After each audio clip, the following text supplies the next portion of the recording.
Decisões tomadas sob pressão são válidas? Você já tomou decisão sob pressão? O tempo todo. Você já Na tomou verdade, decisão eu tomo, sob pressão, Igor? Foi bom ou foi ruim? Na maioria das vezes ruim. Na maioria das vezes. Por quê? Porque as decisões sob pressão, elas impedem você de pensar. Então, lembra que eu falei sobre o racional e sobre o emocional? Então, quando a gente toma decisões com base na pressão, a gente vai buscar as nossas memórias permanentes, a gente vai buscar as referências de decisões que a gente já tomou, porque o cérebro, ele demora milésimos de segundos para tomar uma decisão. E para ele tomar decisão, ele precisa buscar referências. Então, o que ele vai fazer? Ele vai pensar, tipo, um dia que você foi lá e pegou uma caneca na mão e quebrou a caneca. Então, quando você tiver uma decisão, pensar, olha, pega a caneca pra mim. Aí você vai pensar, poxa, mas um dia eu peguei a caneca e quebrei a caneca, eu não vou pegar. Então, todas as nossas decisões, elas são, entre aspas, todas as nossas decisões, elas são influenciadas pelas nossas experiências do passado, pelas nossas referências. Então, pensa que se você tomar uma decisão por pressão, se você construiu boas referências ao longo da sua vida, beleza.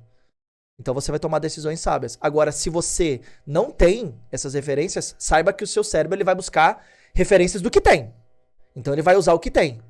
E isso pode ser um problema na tomada de decisão. Então vamos pensar, Elias. Elias era um homem de Deus ou não era? Olha que forte isso aqui. Ele fez fogo do céu descer lá quando ele desafiou os profetas de Baal, não fez? Beleza, ele estava fugindo e foi querer se esconder debaixo de um zimbro, pedindo o quê? A morte. A morte. Por causa da Jezabel que estava perseguindo. Na verdade, não estava perseguindo. Ela mandou um recado, foi uma ameaça. Foi uma ameaça que ela fez a ele, dizendo, olha, eu vou te matar. E aí ele foi lá e, ao invés de enfrentar ela como ele enfrentou os profetas de Baal, na fé, ele deixou o emocional dele abalar ele. E aí ele entrou num esgotamento espiritual. Ele entrou num desgaste emocional, deu um burnout nele ali. Ele olhou diante de todos os trabalhos que ele já havia feito e realizado e disse, meu, não dá, eu quero a morte. Então, poxa, se ele tivesse decidido isso, o que teria acabado? O ministério dele. Veja, ele tomou uma decisão sob pressão. Então, é sobre a gente buscar, conforme eu falei, estar bem alimentado, dormir bem, estar calmo, orar, ler a Bíblia, busca ouvir um louvor, busca um aconselhamento de alguém qualificado. Não tome decisões por pressão se você não tiver boas referências, se você não se sentir habilitado. É a mesma coisa. Por exemplo, uma pessoa que ela nunca atirou com uma arma antes. Vou dar um exemplo de uma pessoa que nunca atirou com uma arma antes. O que acontece com crianças que pegam uma arma e vão brincar com uma arma? Quantas histórias a gente já ouviu aí de crianças ou de pessoas que foram lidar com uma arma, a arma disparou sozinha?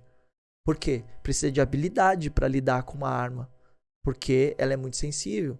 Então, a mesma coisa é as nossas decisões. Elas podem se tornar uma arma nas nossas mãos, que elas podem nos defender, nos proteger, ou elas podem nos matar. Elas podem ferir outras pessoas, porque as decisões que nós tomamos hoje constroem os nossos resultados de amanhã. Então, pense bem na hora de tomar decisões, busque aplicar esses princípios que eu falei, não tome decisões quando estiver cansado, triste, com raiva, se alimente bem, durma bem, esteja calmo, ore, leia a Bíblia e busque um aconselhamento qualificado de alguém de Deus.